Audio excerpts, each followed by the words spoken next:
Now, how do you get the real state of hypnosis, known as somnambulism? By making sure that the person loses the numbers. When the person loses the numbers, you can depend upon it. That person has true somnambulism, and you can do wonders with it and make delivery so easy for that person that it is just a joy. I have in delivery seen women deliver babies with smiles on their faces, a smile which is steady from the time the contractions begin until the actual delivery. I've seen the episiotomy repaired and the woman maintaining the smile on her face. I've seen all these wonderful things done by my own students, and I'm awfully proud of the way they're able to do it. But that is because they don't make mistakes. They know when the true somnambulism is there, and they know when the artificial somnambulism is there. Now, what is the value, if any, to this artificial state, which is called by others the medium trance?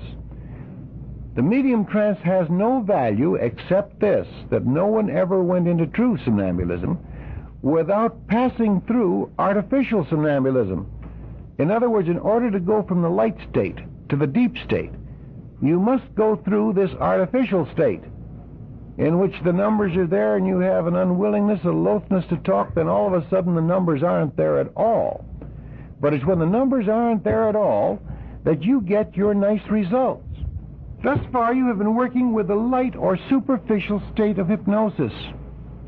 There are, however, 4 states of hypnosis in addition to the waking state of hypnosis with which this course concerns itself and which should be of interest to you. These are, in order, the light or superficial state with which you've already done a lot of work, 2, the somnambulistic state of hypnosis, which you will learn about tonight and which you learned about at the 3rd session, 3, the coma state of hypnosis, which you will learn about at the next session, and 4, hypnosis attached to sleep, the greatest depth of all. In order to use hypnosis properly, it is necessary to understand and be able to produce, when necessary, any of these 4 states. Each of them has its place in medicine. Now, most doctors prefer to treat patients in the somnambulistic state, for it is in this state that the patient is less critical of suggestions given to him. Suggestions go into his mind deeper and remain longer. For example, in the light state of hypnosis, you can achieve a mild analgesia. Some patients, most patients, can oftentimes be given complete anesthesia in somnambulism. In fact, when we have a lot of old students show up at classes, I will say to the old students, were you ever able to produce deep anesthesia in light hypnosis? And one after the other, these old students say no. I never have been able to do it, and I am becoming more and more convinced that you only get analgesia with light hypnosis, anesthesia with deep hypnosis. The light state of hypnosis will somewhat alter the pain threshold. The deep state will on many patients raise the threshold considerably, and on some patients remove it completely. It is for this very reason that the somnambulistic state of hypnosis has been used with success in many cases of intractable pain. For example, the light state would scarcely make a dent in the pain threshold of an arthritic victim. But if that same patient is placed in the somnambulistic state and given proper suggestions, he can oftentimes be given relief from his discomfort for hours, days, weeks, and in rare cases even longer. I want to show you the procedures you have been using, and then I want to show you why you are using those procedures. We pride ourselves that nothing in this course is given to the men unless we know that the information we are giving is absolutely true and correct. And since much of it has been the result of discovery, much has been the result of research, much has been the result of deep investigation, we're pretty careful in culling this material so that anything we teach about this subject should not be subject to bias, should not be subject to prejudices of any kind, but should be subject to actual knowledge of what we are doing and why we are doing it. We have always found Session 5 to be one of the most interesting of our sessions. Why?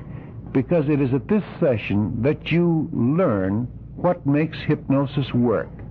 In other words, the entire theory of hypnosis is discoverable at this particular session. And the man who misses this session, in my estimation, is missing probably the most important session of the course. After tonight, you will be able to do things with hypnosis that you never dreamed possible before. And I don't care how much good work you have done up to this point. Tonight, you really begin to use hypnosis on a scientific level. Many of the things taught tonight are taught nowhere else in the world but in our classrooms, and we're so proud of it.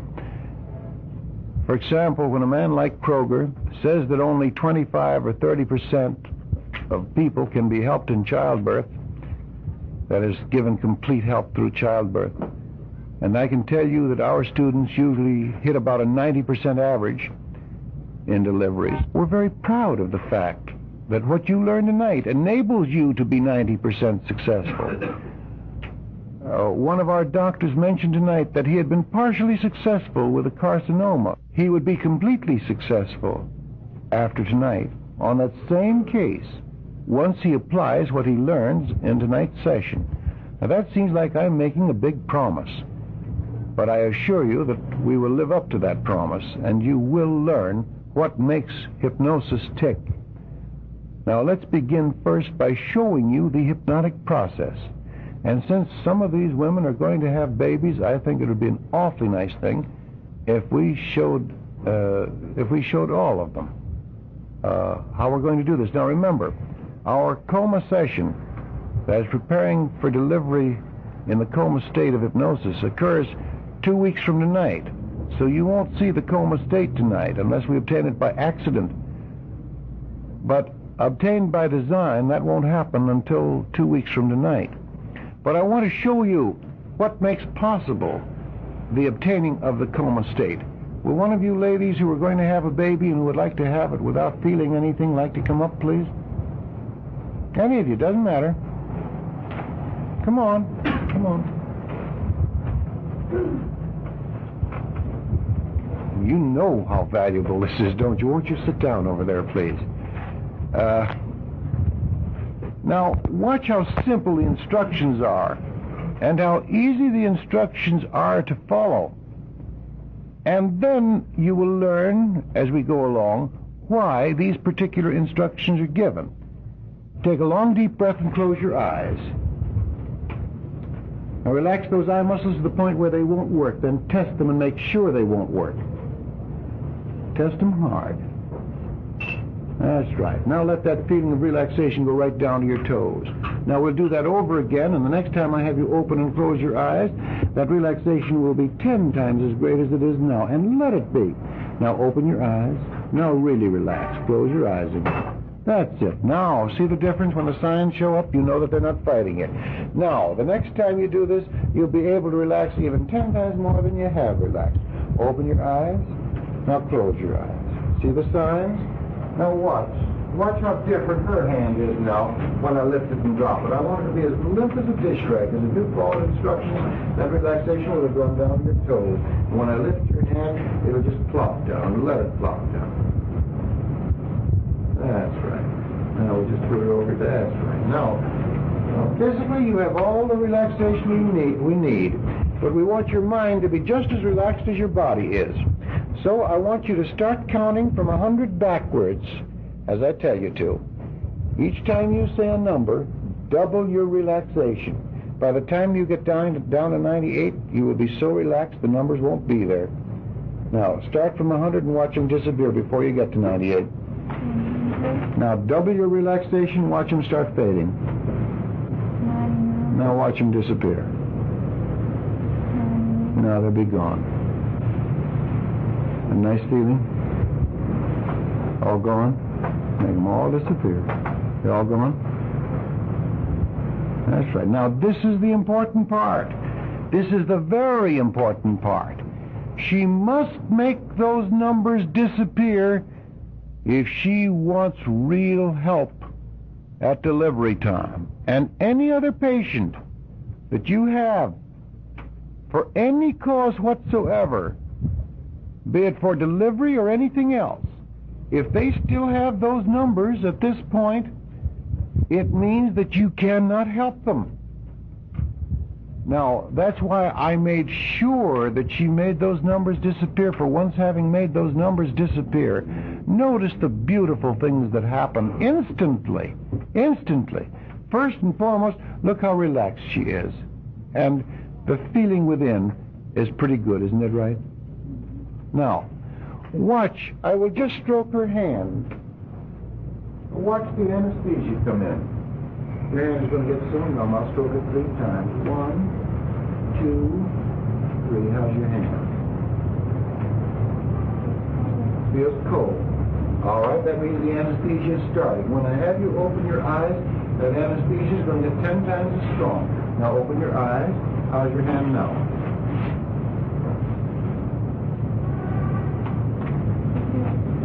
Feels funny. That's right. Now, this is somnambulism with the eyes wide open, for we have retained the somnambulistic state with the eyes wide open. Now, if we want to have that anesthesia get strong, we can have her do almost anything. And any action she goes through, any suggestion she follows, will make that anesthesia stronger. For example, raise the other hand and drop it. What happened to this hand when you did that? This is funny, and funnier than it felt before, is that right? Now, put your head back and bring it forward. How's your hand? By this time, it's probably so numb that you won't feel anything. Now, in order to let you see the depth of anesthesia we obtain, I'm going to be working on that hand, and she won't even feel what I'm doing. In fact, to prove to you that she won't feel what I'm doing, I'm going to have her close her eyes while I work on it, and then I want you, with your eyes closed after I finish working on it, I want you to try to locate where I went to work on it, because you won't feel anything. Now try to find, without opening your eyes, where I touched. Notice how far she's missing it, friends. She's a good inch away. Is that correct? That's pretty good anesthesia when you're an inch away from Alice clamps closed to the second notch. That's pretty good anesthesia. And how much did she feel? Let her tell you how little she felt. I want you to open your eyes, and that anesthesia will be stronger than ever, but tell us what you felt. Did it bother at all? Not at all. But those are Alice clamps, and if anybody thinks that they don't bother, all you've got to take is a pair of Alice clamps that are as tight as this and close them to the second notch, and you will find that you have to have perfect anesthesia or it will hurt like the devil. Now, let's start over again and let's explain why we're doing this and why we did exactly as we did. When I next talk to you and have you close your eyes, you'll be in exactly the same state as you were before. That is, the numbers will have disappeared and everything else. When I was a little boy, shortly after my father's death, I began studying hypnosis avidly. And there was a wonderful book that I read by one of the first men ever to write truthfully about hypnosis. The first man ever to write truthfully about hypnosis was a man named Liebold, Dr. Liebold. Dr. Liebold was one of those fellows that everybody knocked so hard that when this wonderful man wrote a book, only one copy of it was sold. That's a matter of historical accuracy. The other copies had to be given away. Nobody would buy them.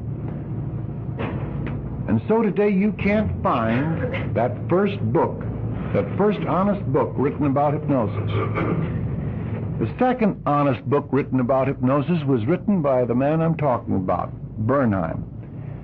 And Bernheim wrote so truthfully about it, and my dad had taught me enough about hypnosis before he died, so that when I read the book, I could understand pretty well what Dr. Bernheim was talking about. For example, he said in one of his chapters that the first time the patient came to see him, he hypnotized him, and the patient went into a light state. He'd come back a week later, and he'd hypnotize him again, and again he'd go into a light state. And he'd come back the third time, and again he'd go into a light state. But the fourth time that he came back, he'd go into a slightly deeper state, and about the fifth time, he'd go into a much deeper state, identifiable by the fact that suggestions for amnesia could be given in it, or the patient himself would develop amnesia within the state. Well, this state was known as somnambulism, says Dr. Bernheim. And I knew about the somnambulistic state.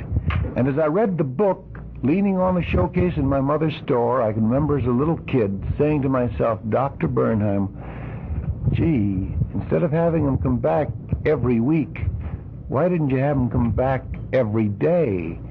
And then instead of taking 5 weeks to get somnambulism on purpose, you would have been able to get it in 5 days. And then as the child mind raced further, it said you wouldn't have even had to wait until the next day. Why didn't you just send him out of the office, bring him back every hour, and in 5 hours you'd have had somnambulism instead of 5 weeks? Now I've condensed it from 5 weeks to 5 hours, and the child mind raced on and said, wait a minute, why even send him out of the office? Why don't you just put him under, bring him out of it, put him under, bring him out of it, put him under, bring him out of it? And gee, if what you're saying is the truth, you should be able to get somnambulism in about 3 minutes, maybe less.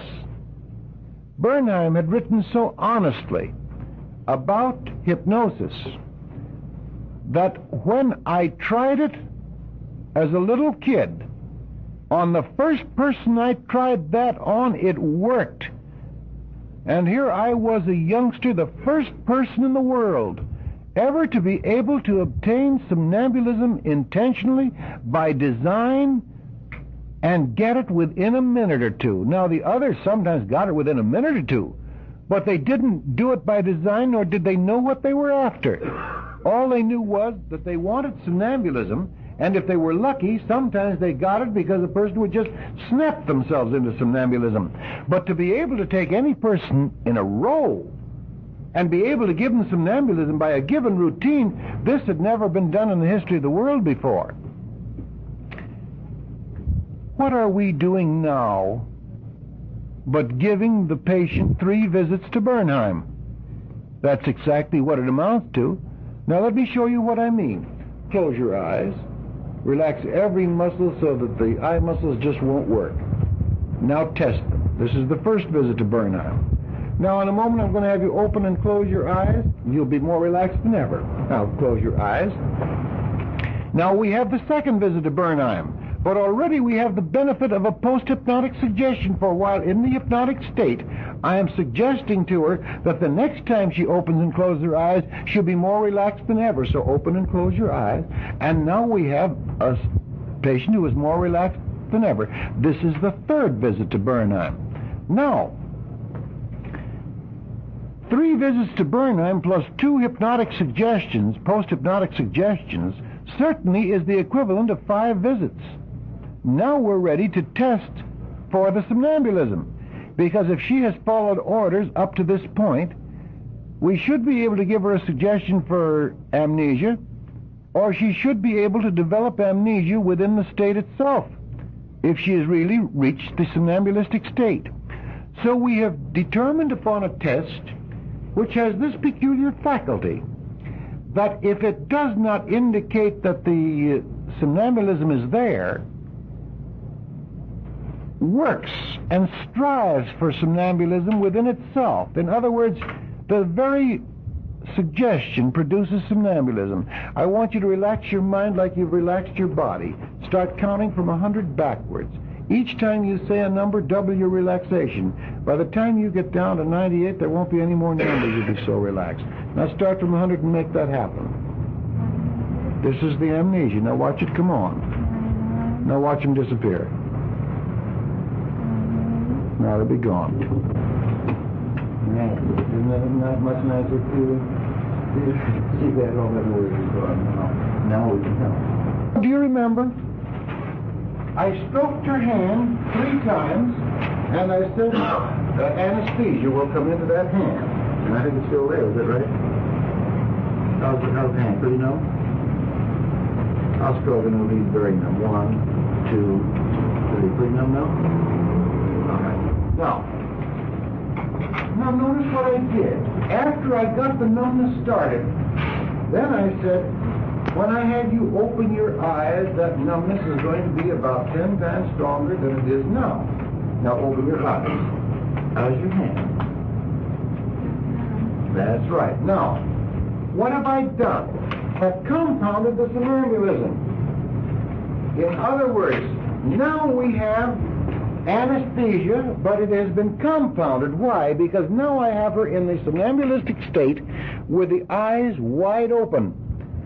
Now we want to increase that anesthesia, and how beautifully the anesthesia increases. Anything that I do will increase the anesthesia now. Now watch. Here is something that you probably don't believe is possible, and yet ask her if she doesn't feel an increase in that anesthesia when I light this cigarette. I want you to open your eyes and watch me light this cigarette and tell me how your hand feels. How's your hand feel? Numb. More numb than before, right? Now, this, and notice the desire for relaxation.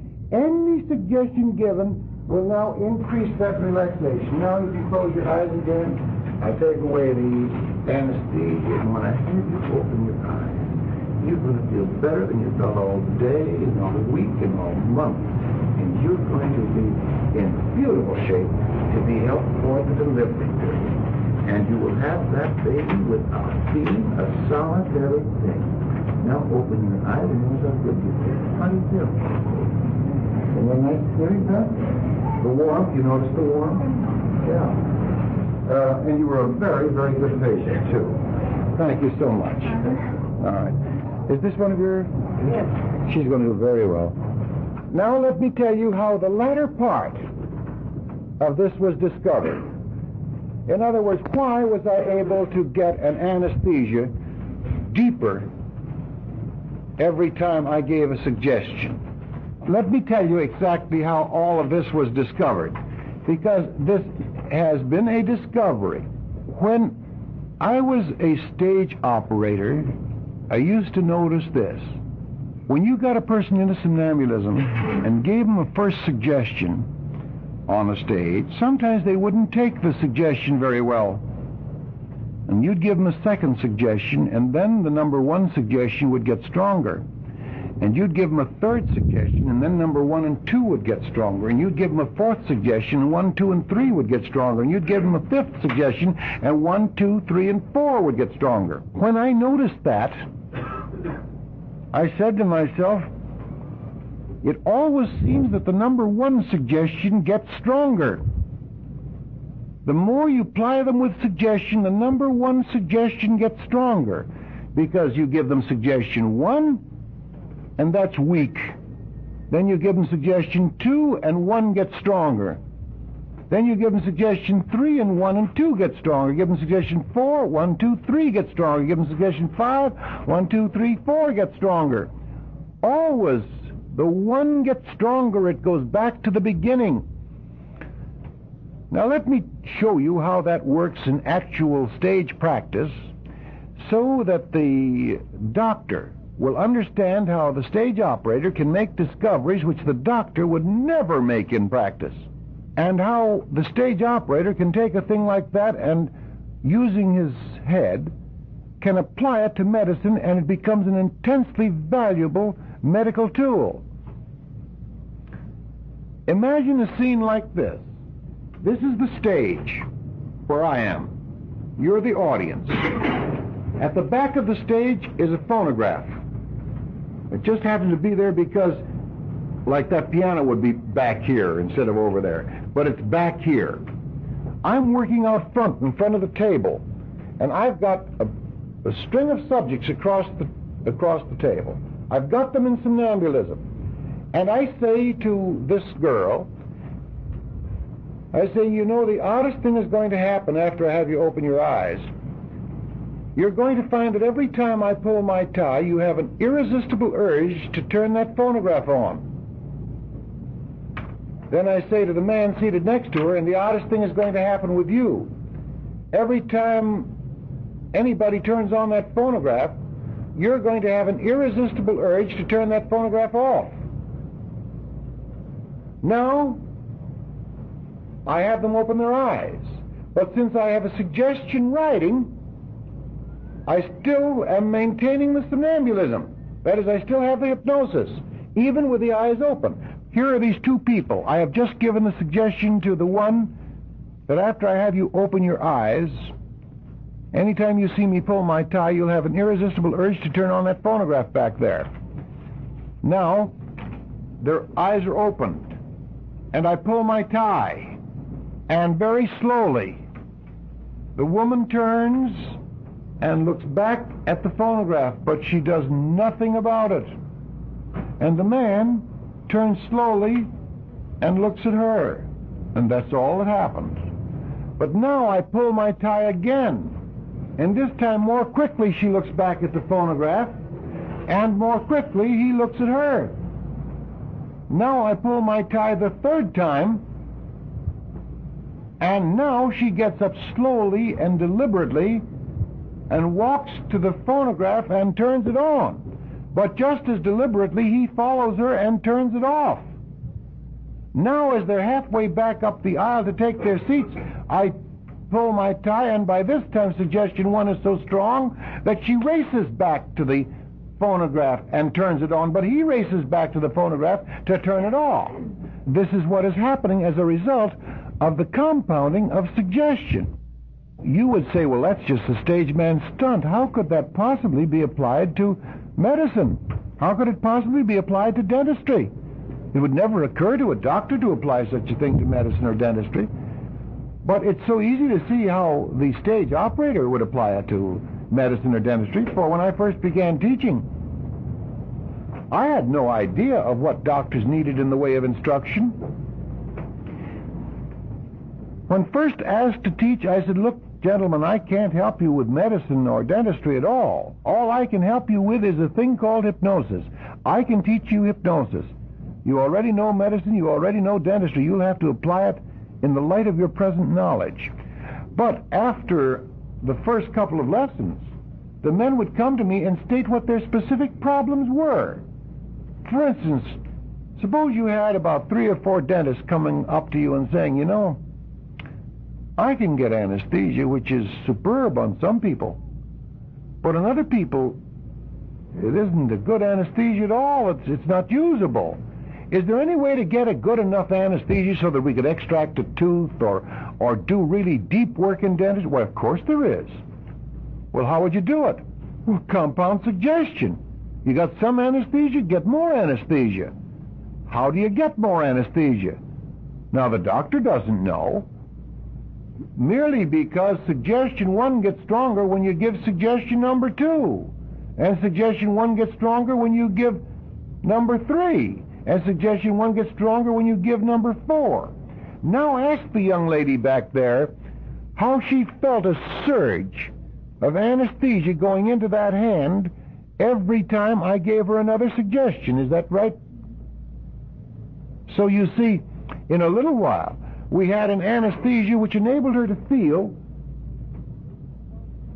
tight Alice clamps close to the second notch, about as much as she would feel perhaps somebody nipping her finger gently like that. Isn't that about the way you felt it? A little light pinch. Enough to call it a pinch or a nip or anything like that? What would you call it?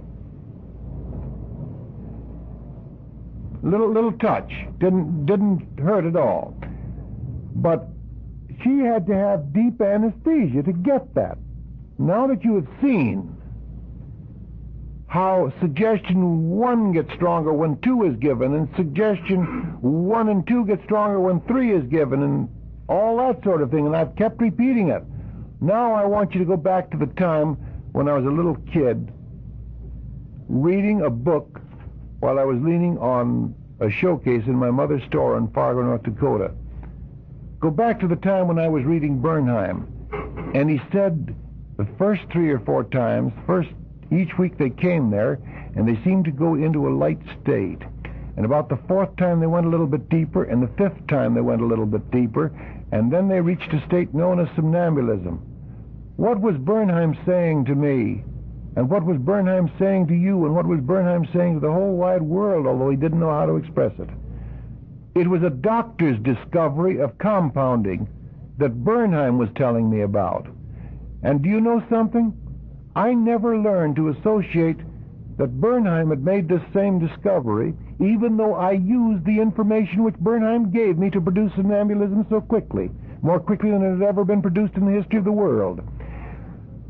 But Bernheim was telling me when I was a little kid, look, I've discovered something. If you keep on giving that suggestion, or give another suggestion, or another suggestion, or another suggestion, the first suggestion gets stronger. What was the first suggestion? That they should relax and go deeply into hypnosis.